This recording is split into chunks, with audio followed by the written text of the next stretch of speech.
正式にはドイツ帝国として知られているナチスドイツは、1933年から1945年までアドルフ・ヒトラーとナチ党が率い、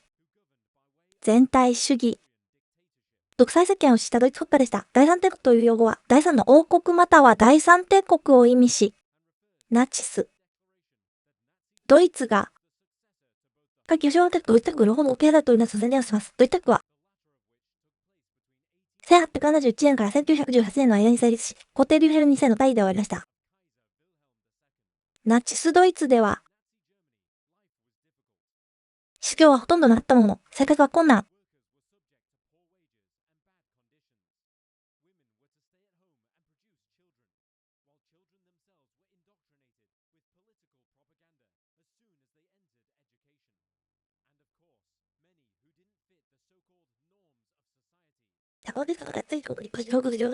宗教、民族、人種、障害、そんなどういうことに、より先に個性力が罰せられ、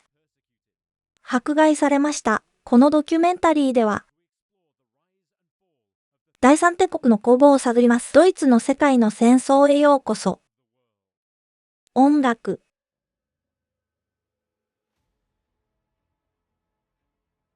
音楽。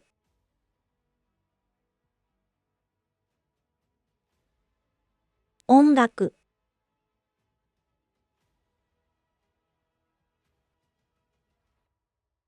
音楽。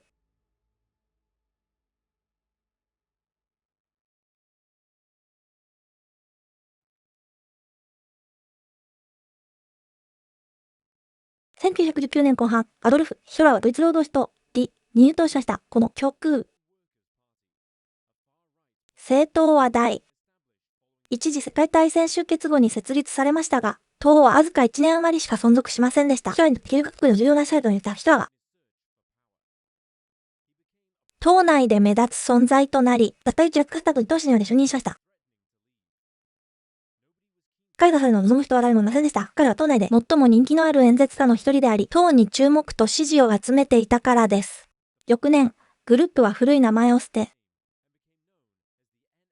国家社会主義ドイツ、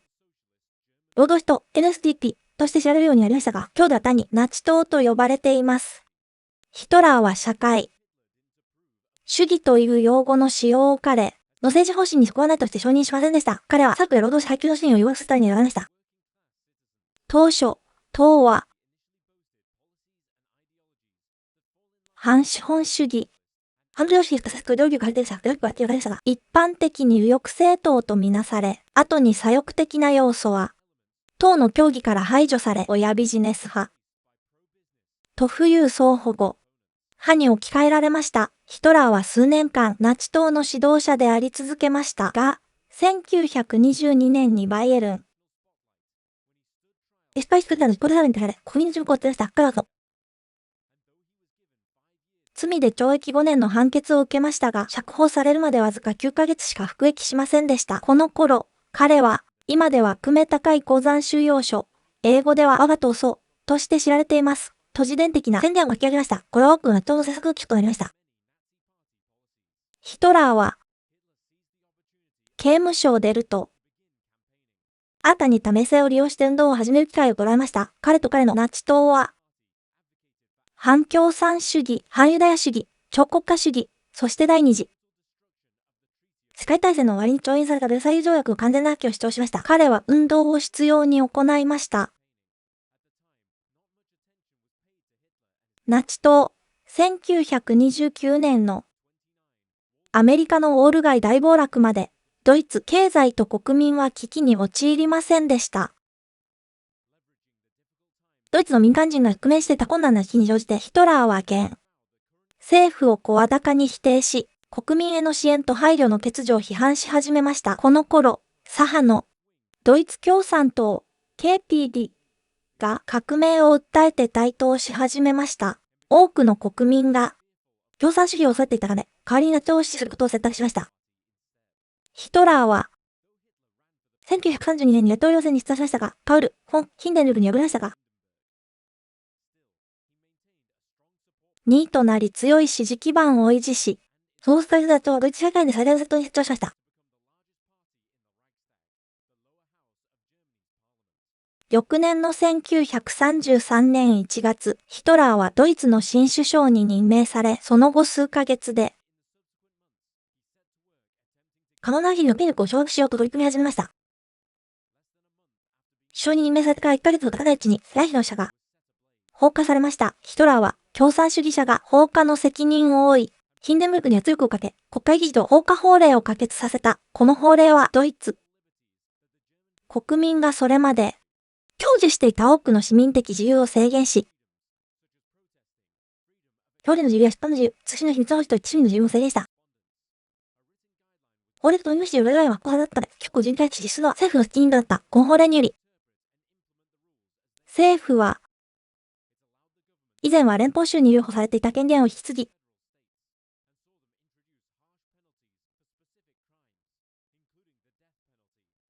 国境建物に犯した賄賂制度、特定の安全に対して施設と同時に加えた。この法令により、同時にことが、ウズ、ジュルツキ、キピティ、リアルなのがあった。共産党の出版物は禁止され、共産党の集会やデモも禁止された。党指導者まで逮捕された。一方、プロイセンでは KPD、メンバーの逮捕が日常茶飯事で、火災のわずか数日後には数千人の指導者が投獄された。国会議事報告法令の発行に主化で、プロイセンでの逮捕者総数は1万人であった。この法令の導入後、ヒトラーは自らの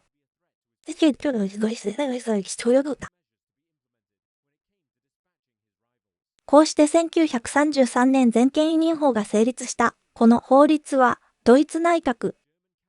と一緒に国会議員やヒンデンブルク大統領の承認や恥ずかしに法律を制定し施行する権限を与えた。この法律は、ヒトラーが、自らのような著名な政治家が、翌月の1933年4月、ヒトラーはダウ。最初の強制収容所を結成した。この収容所は当初、共産主義や社会民主党員を構成的などに使われるとやったが、後に犯罪者、外国からの侵略者、ユダヤ人もすべてこの収容所に送られるようになった。同月後半には専門職、公務員の復活を目的とした法律が可決された。この法律は、ナチ党が掲げ、大佐とアイダー州はレシットの確かに考えられているユダヤ人、トヒアーリア人を公務員から排除し、多くが強制的に退職させられたが、共産党とつながりのある者などは解雇された。ヒアーリア人は、よし、サルマ、エノシ、イシ、ヨジャノエトリコ、セフ。5月には組合事務所が破壊され、組合幹部は逮捕され、労働組合グループは強制的に解散させられた。その後数ヶ月で、ヒトラーは政敵を説得し解散させるためにあらゆる手段を講じたが、その多くは、武力によって行われた。5月には、社会民主党の主賛の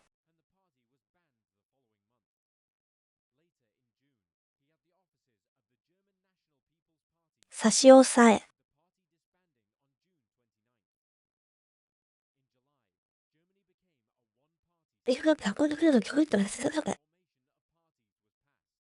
ナチ党のみが、ドイツで合法的な政党であるとされたため、新しい政党の設立は違法となり、残りの政党は禁止された。その後5年間の選挙は、ナチスによって厳しく管理され、彼ら自身の党と、選ばれた無所属議員が選出されたため、帝国党首は民主主義の責任を放棄した。この頃、ヒトラーは権力の座に単独で上り詰めたわけではなく、米国のナチ党員の支援も得ていた。彼はまた、突撃隊、SE、ブラウンシャツ、突撃兵としても知られる、大いに活用した。この準軍事組織は、1921年に正式に設立され、集会や集会に姿を現してナチスの保護を支援しながら、政敵の会合を妨害し、ケピティの RFB と呼ばれる部隊を含む多党の準軍事組織と戦った。当初、SA は非公式に活動し、志願制の準軍事組織として始まったが、1920年初頭、約2000人の集会でヒトラーがナチ党の250綱領について話し合った際、やじ馬や抗議者とトラブルになったため、SE が介入してゴム製のトレニン。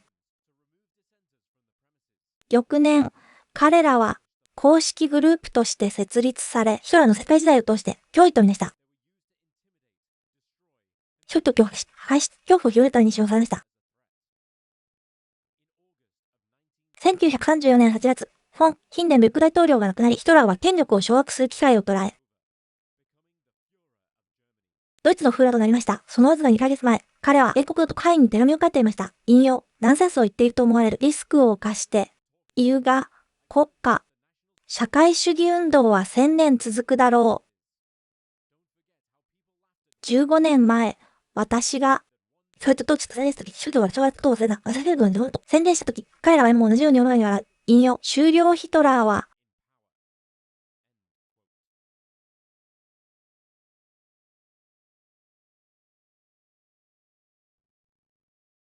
ドイツの政府の構造をピラミッドとみなし、自分が頂点にいて、その下にいる者はだった国民党の長に投票するようだ。指揮官やその他の指導者は、非常に自然と本人になった。ヒトラーは、プロパガンダを通じて問題を解決する的で人的な指導者としてがあることが多かった。膨大な知識と話を駆使して庶民の抱える問題を解決した彼は、演説の才能にも恵まれ、歴史家ロジャー・ギルの観察によれば、彼の感動的な演説は多くのドイツ国民の心を捉え、聴衆を事実上催眠状態に陥れたという。ヒトラーは、任命した役人たちに報告し、彼が定めた一般的な方針に従うことを期待していたが、同時に、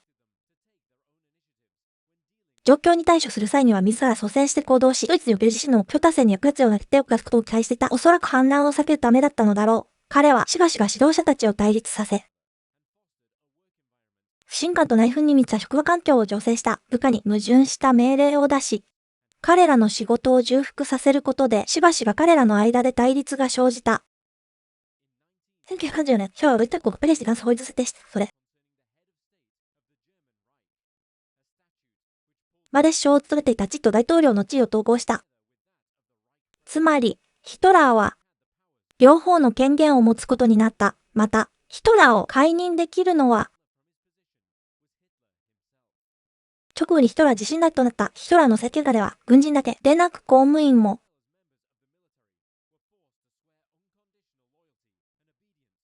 祖父ではなく国家に無条件の忠誠と服従を誓わされました。ヒトラーは自らの言葉が法律よりも重要視されるような立場にありました。例えば、殺人を含むヒトラーが認可した行為は、多くの法律はヒトラーの政権、小学校もそのまま残りましたが、裁判所は、以前よりも多くの死刑判決を下し始めました。1000人もの軽犯罪者が裁判なしで投獄されました。ヒトラーは、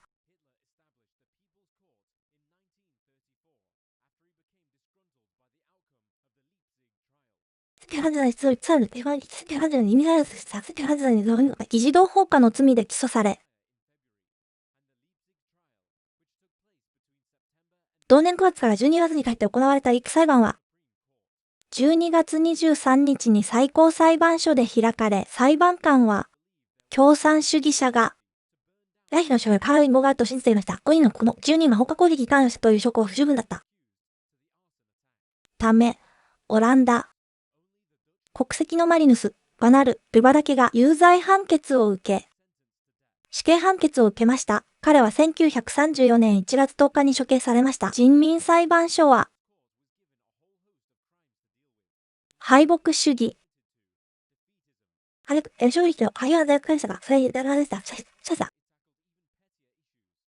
ァーラーを嘲笑したり、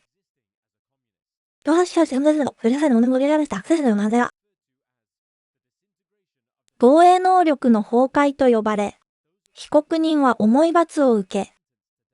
死刑を宣告されました。裁判所は、どちらの側も、逃避を提出後、死者は譲り裁判を出すことで知られていました。裁判所長のローランド・ファスラーが検察官を務めたため、弁護側が反対されることは、絶対彼らの味方をしませんでした。彼は適切な、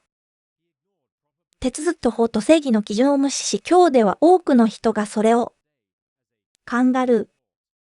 裁判、ナチス政権下の弁護士は全員ナチス弁護士協会への加入を強制されました。つまり、弁護士の管理が可能になったのです。司法制度のこうした変更によって犯罪率は低下し、死刑にされる犯罪の数は、わずか3件から46件に増加しました。刑務所から釈放された者でさえ、しばしば自宅に帰ることはできず、強制収容所に移送されました。裁判所の決定を許可し、容疑者の捜査を支援していたのが、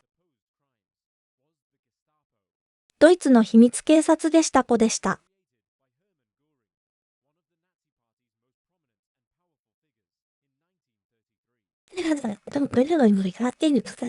最も残忍で暴力的な部隊の一つであり、その存在期間中に広範囲にわたり恐怖と残虐行為を犯したことで知られています。ゲシュタポはしばしば政治的反対者や犯罪者、そして、同性愛者や障害者、ロマやユダヤ、それと社会規範に合わない人々を標的にしました。ゲスタポに逮捕された人々はしばしば虐待を受け、正当な手続きに従い、部隊はそのような人物とさせながらドイツ国民を調査していたことで知られていましたが、ドイツ国民に植え付けられた恐怖心は、国民が互い通報する機会になるとも言われました。学生や若者反対派グループ、例えばホワイトローズアイドル、バイス、パイレツ、スイングユースなどは、すべての人の監視下に置かれ、最終的にメンバーやリーダーの多くが逮捕され、死刑判決を受けたり、強制収容所に送られたりしました。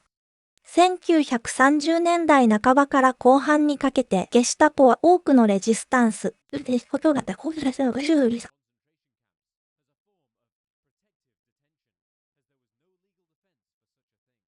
また、国民に恐怖心を植え付けるため、ナチ党はプロパガンダや法律を通じて憎悪と偏見を広めようと尽力しました。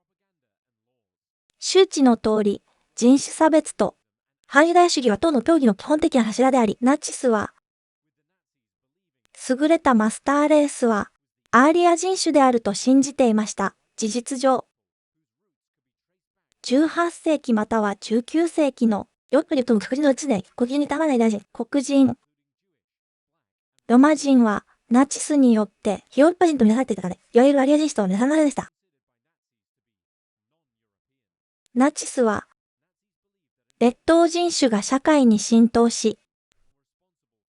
アーリア人種の搾取と弾圧に関与していると信じていました。1935年9月、ニュルブルク法が設定され、アーリア人とユダヤ人の結婚を含む二体だけと恋愛関係が禁止されました。が、後にこの法律は、黒人やロマ人など、非アーリア人と見なされるすべての対象に含まれました。また、45歳未満の女性は、ユダヤ人の家庭に雇用されないと定められていました。一方、帝国市民権法という別の法律では、ドイツ人またはその、血縁者の血を引く人だけが市民権を持つことができるとされていました。市民権を証明するために、ドイツ人は19世紀まで線を遡る長いプロセスを経なければならず、多くの人が経図学者を雇って公式記録を調べ、必要な書類を入手しました。完了すると、関連書類は親族調査事務所に提出され、審査を受けました。さらに、ナチス。政権下では、ヒアリア家とみなされた人々は迫害されましたが、多くの場合、ユダヤ人の家族、個人、企業がヒトラーの独裁政権下で最も苦しいとなり、ユダヤ人の保に対する攻撃は、その年の3月に国会議事堂、ホカレと1933年の権限法が成立したことに続いて、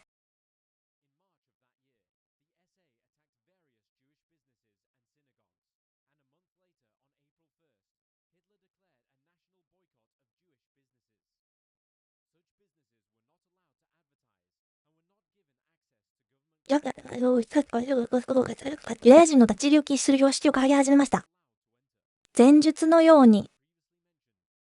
専門職公務員の復活に関する法律が同じ月に可決され、その後間もなく同様の法律が施行され、ユダヤ人はより多くの専門職から排除されました。両親または祖父母のどちらかがユダヤ人である人々はヒアリア系とみなされ、自発的に国を離れる抑圧力をかけられました。1938年11月7日、ユダヤ人の10代の若者が走るグリナンマ町。ドイツのメルシャスクリを殺傷で死体を急激に虐殺した外交官のエルンスト・フォン・ラース・ヘルセルとその家族は、今日は言って、国大統と一国のために独立した父は事業を失い、兄弟は帰国したい。1938年の辻事件の時には、両親が、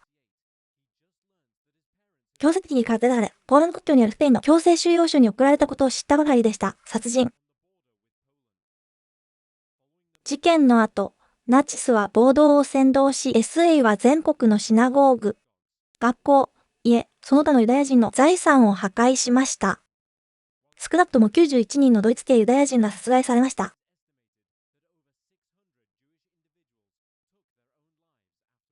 その後、600人以上のユダヤ人で殺害されています。鼓膜のような人と後に割れたガラスの夜。長くしたキリと奪えるようにした。そのまま、彼女が地雷被害を打った。翌日。道路や大にあるガラスを離していたことが訴えられました。SE は、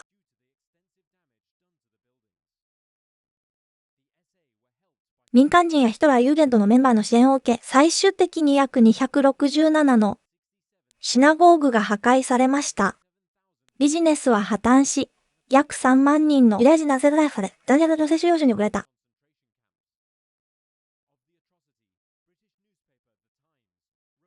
11月11日付のイギリス紙タイムズは、世界が昨日その国の恥辱となった。外国の宣伝家はいなかった、と書いた。その後の数ヶ月で、ユダヤ人は、強制収容所にいなくても囚人となり、車の運転、仕事、ビジネス、映画館や図書館への訪問、武器の所有、学校への通学を禁じられたユダヤ人コミュニティ全体が、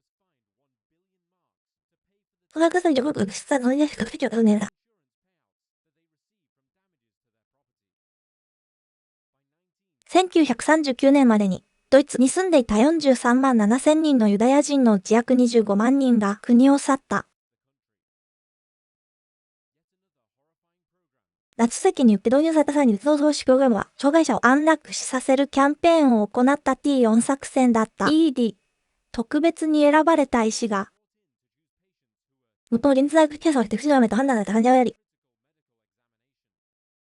安楽死させることで殺害しました。1939年9月から、1945年9月内に27万5千人から30万人がドイツの精神病院で殺害されました。オーストリア占領下のポーランドと、当時ボヘミア、モルリア法領として知られていた地域、現在のチェターで、殺害された人々の約半数は通常 T4 作戦の会社に出力とそれによって開発された精神病院から出ました。約40万人が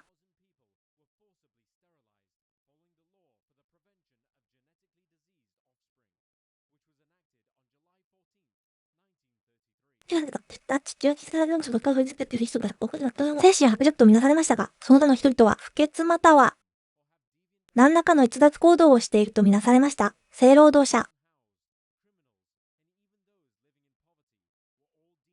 ナチス政権にとって好ましくないとみなされたため、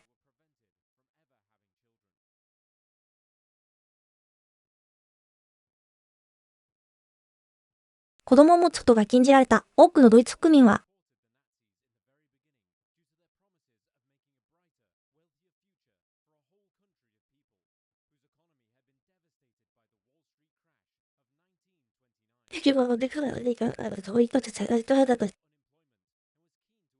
ドイツを自給自足の国にすることを熱望し、1939年までにその目標の一つを達成した。当時、国内の失業は非常に少なかった。彼は、病院、学校、1936年のオリンピックスタジアムなどの公共施設を建設することで雇用率の向上に貢献し、高速道路の建設で88万人以上の男性を雇用した。同様に、彼は1934年に100万人も雇用を創出される再条約に違反しているにもかかわらず、ドイツ軍の接見を開始した。彼は軍の指導者に対し、1942年までに再軍備を完了する必要があると伝えた。これは、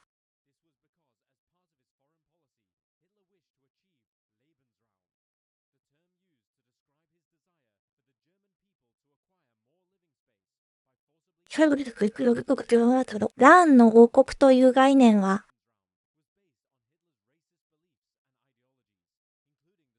アーリア人種の想定された優越性を含む人らの人種差別的な信念とイデオロギーに基づいていた。1935年、彼は空軍の創設を発表し、50万人以上の兵士がドイツ軍に増員されることを付け加えた。同年後半の海軍協定により、ドイツは独自の海軍艦隊の建設を開始することができた。さらに、ヒトラーは女性は、主婦や子育てを担うべきだと固く信じていたため、男性は、増え続ける家族を支えることができる安定した雇用に就けるようにした。彼は18歳から25歳の男性を対象に労働報酬を導入した。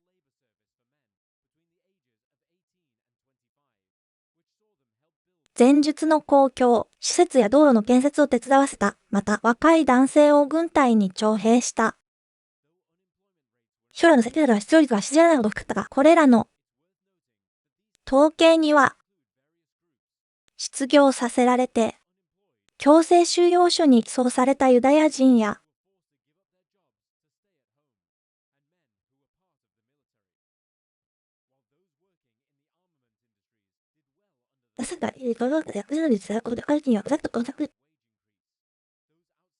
産業以外の従事者は苦戦し、賃金は低下し、労働時間は増加した。職場での重大事故が増加し、従業員が組合を結成しようとしたり、単に賃金や労働、子作り機械としか見なされていなかった。ヒトラーはアーリア人の人口を増やそうとしていた。ある時点では、女性が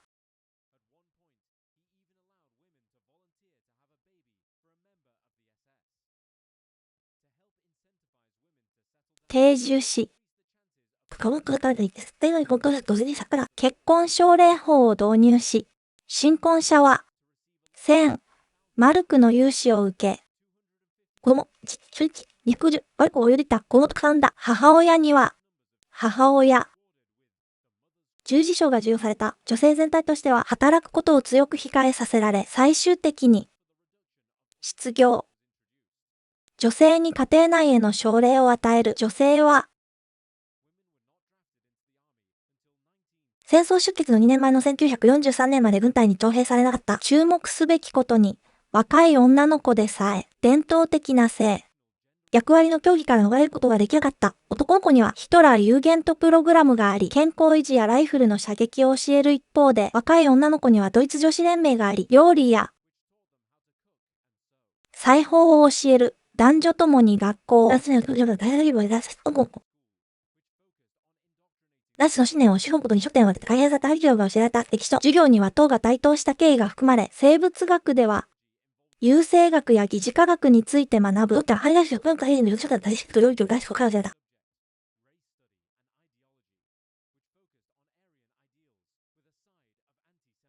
ヒトラーとナチスは、ドイツ、国民の生活と宣伝のあらゆる覆面を支配しようとした。そして、ジャーナリズムの検閲はその大きな部分を占めた。ヨーゼフ・ゲラルは、そのような活動を担当する政府省庁である国民、啓蒙、宣伝省を率き、ナチスとヒトラーを、ゲラルは国民の日常生活にナチスの旗や、フラッシュの儀式で、日常生活に日常のメディアが党によって管理され、印刷できる記事が制限されていることを確実にしました。多くの場合、印刷できる記事はヒトラーと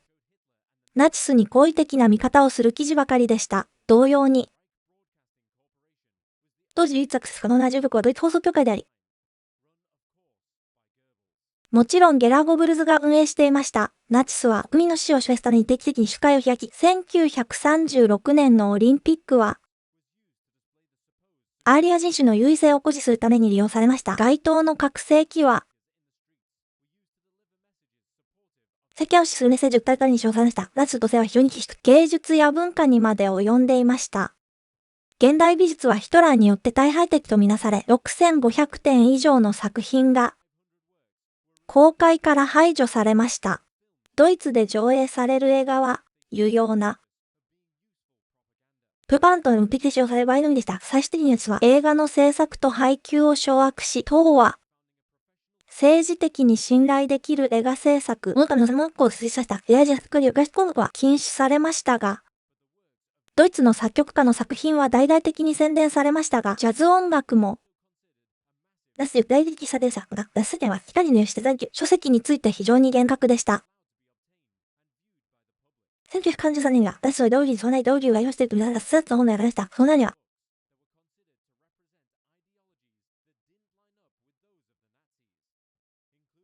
平和主義者、無政府主義者、社会主義者、生化学者、共産主義者、ユダヤ、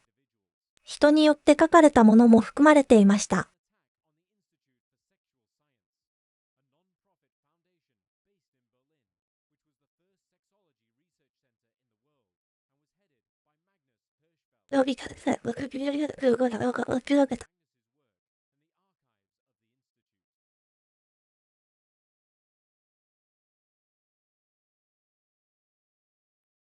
1933年5月、ヒトラーはフランクリン、D・ルーズベルト、アメリカ大統領からの軍縮の申し出を受け入れると述べましたが、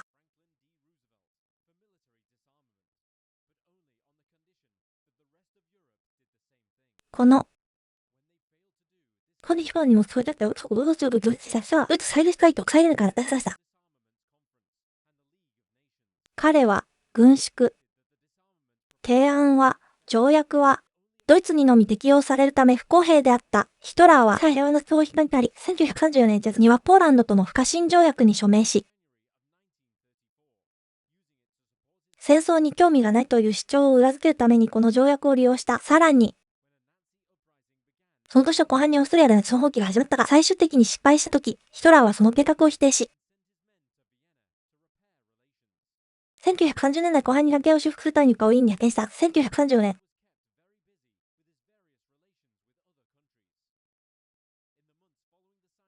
僕は海軍上院を使いたヒトラーは特にとその難題で非常にさせた。ナチスドイツが、いろいろ作られて、エピソードをチャットやると受ける動きがしたとかでました。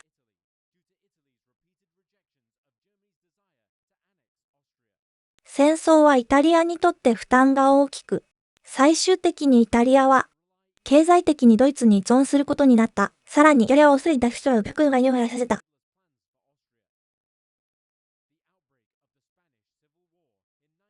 1936年のスペイン内戦の勃発のヒトラーがドニとムソリーニとのより良い関係を築くことを可能にしたイタリアの独裁者ナチス。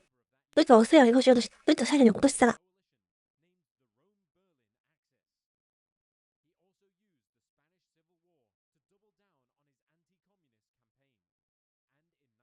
1938年になってようやくナチスがそれを成し遂げ、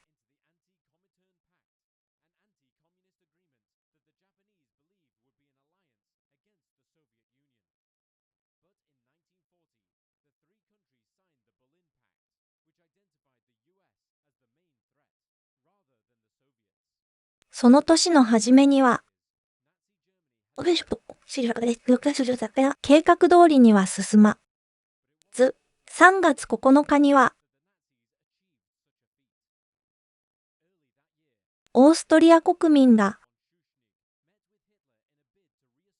併合を望むか、どうかを決める投票を求めたが、投票が行われる前に収支はオーストリアからの圧力に屈した1930年代。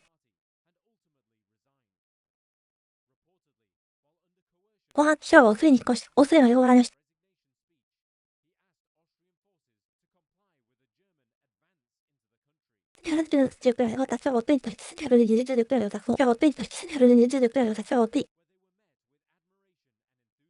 進行し、1943年、日で不役達成をついとして、日で不役達成をつい。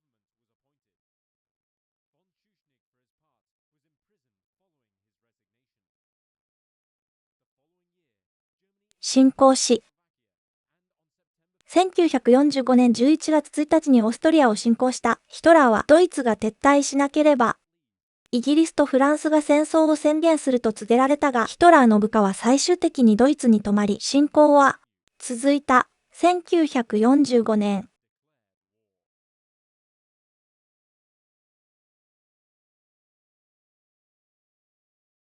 4月29日、イギリスは戦争を宣言したアメリカ軍はオーストリアで、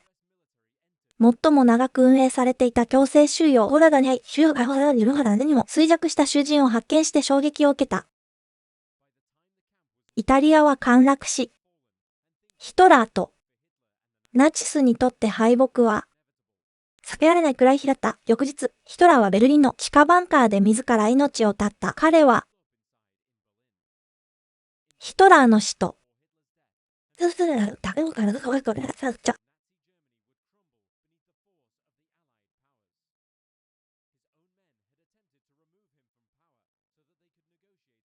自分たちっていう有力なご卒業が受けるが必要とした暗殺の試みは失敗に終わり、フラはダブル、ダウンに陥り、ヒトラーは4000人以上の側近を処刑した。ヒトラーとナチスドイツが陥落した後も日本では戦闘が続いた。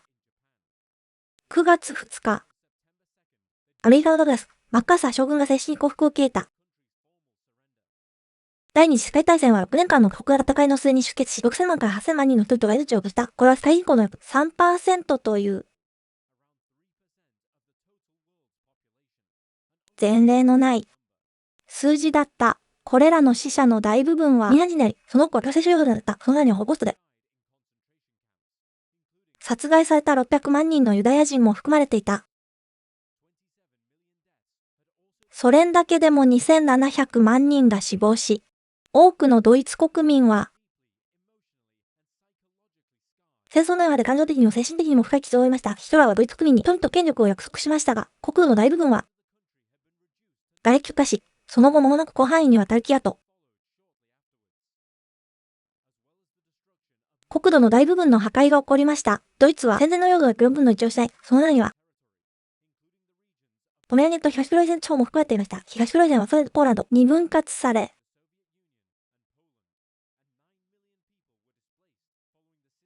これらの地からドイツが指摘地方された900万人が避難民となりました。連合国は戦争終結。後の数ヶ月で戦争犯罪裁判を組織し始めました。その最初の裁判が、1945年11月から1946年10月にかけて行われたユルグルク裁判です。これらの裁判は、紛争中にナチスがした大学行為の責任を取っても決闘しており、国際軍事法廷が、生き残った党指導者22人とドイツの6つの組織を監督し、裁判を行いました。職には著名なナチスの人物には、ゲシュタポ長官でヒトラーの右腕だったヘルマン・グリング。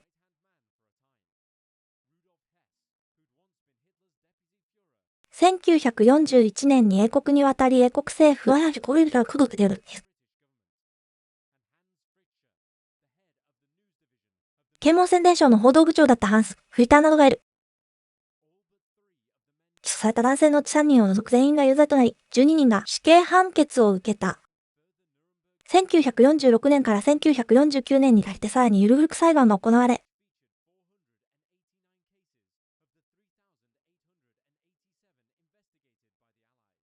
連合国は散々勝ち割りの議会は89件の指示だった。その結果、1400人以上のナチスが有罪となり、そのうち297人が死刑判決を受けた。これらの死刑判決の約 65% が執行された。ポーランドもドイツ、当局者を戦争犯罪で迫害し、最終的にはあいつ。で働いていた789人の職員のうち673人を起訴したが、ナチ当局者の責任を追及する試みがなされたが、多くの著名人が逃亡した。アドルフ・イカンハンジは、ホロコーストの最終段階である。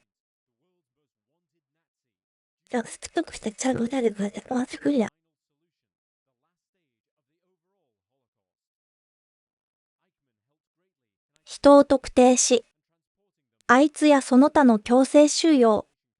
ところに移送するのに大きく貢献したイクマンはイスラエルのモサド工作員に捕らえられ、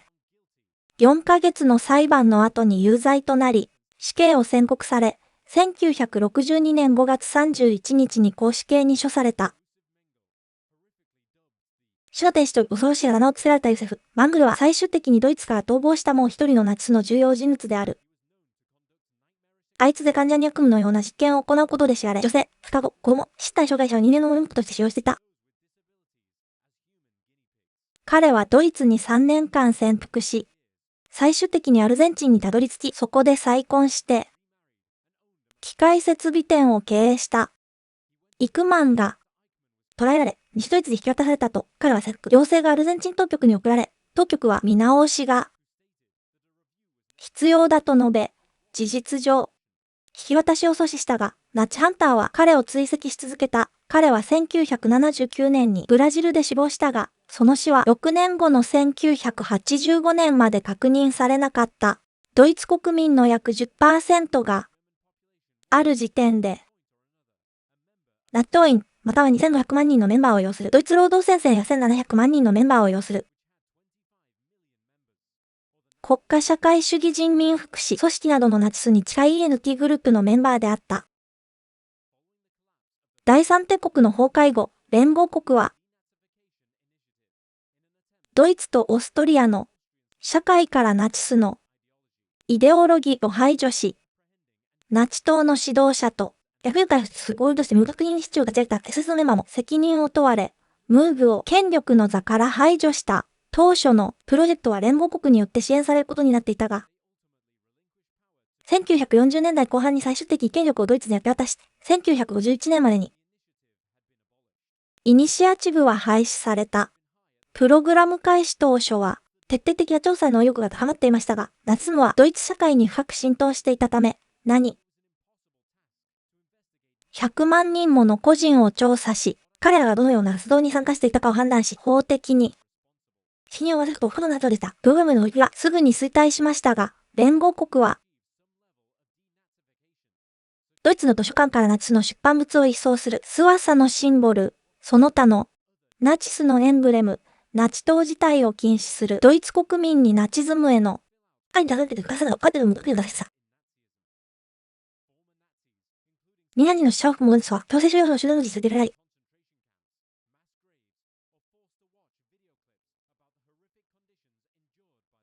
主人が入った他の情報に関する力を見せられした1940年の夏には、社員の印刷されたポスターが配布され、これらの残虐行為を読んだらあなたのせい。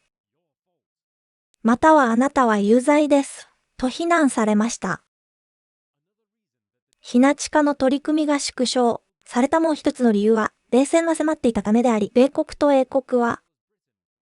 西ドイツが重要な同盟国になる可能性があると考え、国民を怒らせたくないと考えていました。伝えられるところによると、これにより、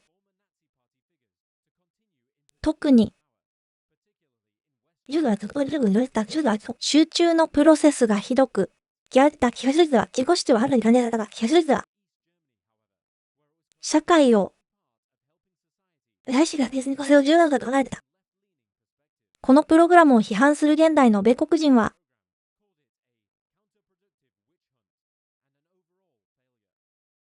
よして中国国で一人で一人を黙る。